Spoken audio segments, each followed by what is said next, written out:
Friends, today in this video we will see that how we can simply create a product in Odoo. So in order to create a product, you can either go into the purchase module, you can either go into the sales module, you can go even in an inventory module, and from any of these apps you can create a product.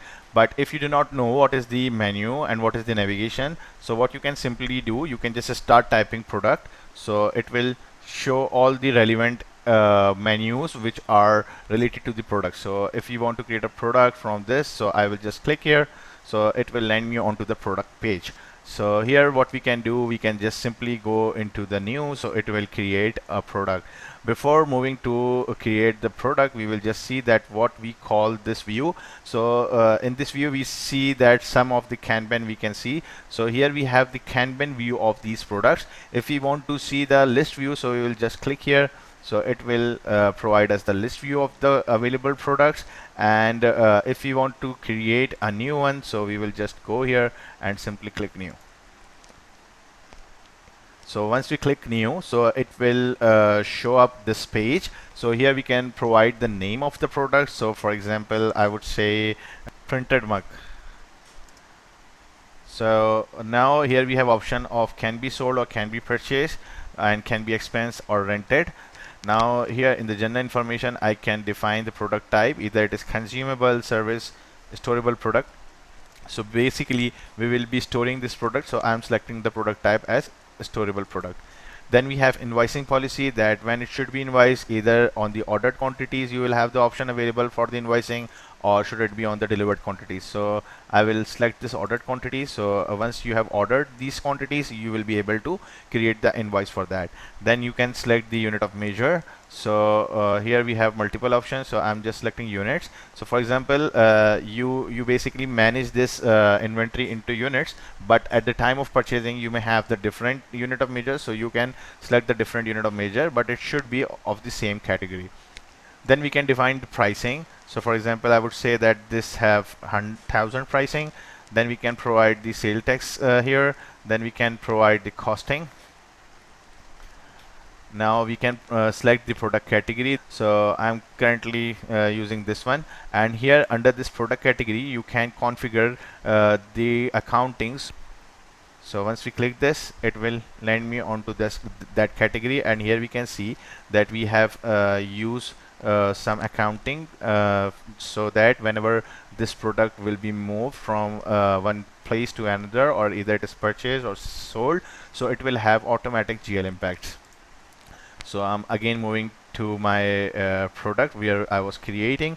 So I can provide here internal reference. It could be the SKU, and here we can define the barcodes, and if we have any tags for the product, so we can define the product tags. Then we have attribute and variants. So for example, if we have some variants for this printed mug, so we can select the attributes here, so it will create the variants. So for example, this mug is in different colors. I think currently we do not have the attributes. Let's create one color, so we can create directly from here. Here we have attribute name colors, so here we can define white, black, and now save this one. So if I want to go back for the product printed mug, so I will select it. So now I can select the color, and here I can define the values for that color, that it can be in white color and black color. So now if we want to have a product configurator or order grid entry on the sale order, we can select it from here. So then we have sales tab, where we can define sales related configuration for the item, that we can define some optional product for this product. We can provide accessory products, alternative products. For the e-commerce shop, we can provide website sequence, categories. For the out of stock, either it should be continue selling. So we can set these things for the e-commerce shop, and if we want this product to be available in point of sale, we can simply click it. And now we can go into the purchase sub tab. So for example, if we purchase it from any specific vendor, we can provide the vendor name, and we can set the costing, basically purchase it in 800 rupees. And here I can provide the quantities, I can provide the purchase tax, I can provide the billing policy, that it can be billed for the order quantities or it should be billed on a received quantity, so I can select it here. And then we have inventory tab, and inventory tab we can provide routes that either this product can be bought or can be manufactured, so we can select it here. And then we have some pre-configured information. So if we have some packaging for this product, so we can define the packaging here.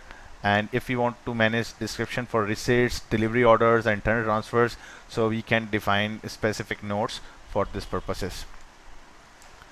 Then we have accounting subtab. So here we can define income and expense account. So basically it takes the accounting from the product category, but if we define any specific income and expense account here, so it will take the information from here instead of the product category. So now I can provide the images for this product. Once I have provided all the information, I can save this. So now my product is created, and it has automatically created two variants because I have provided two colors for this product.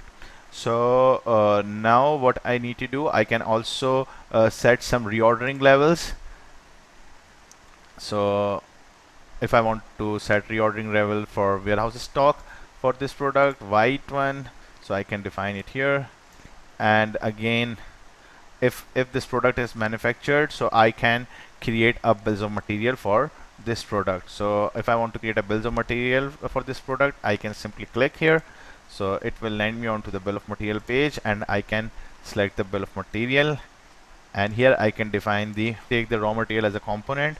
And I would say that in order to create this one mug, I use this one quantity of raw material.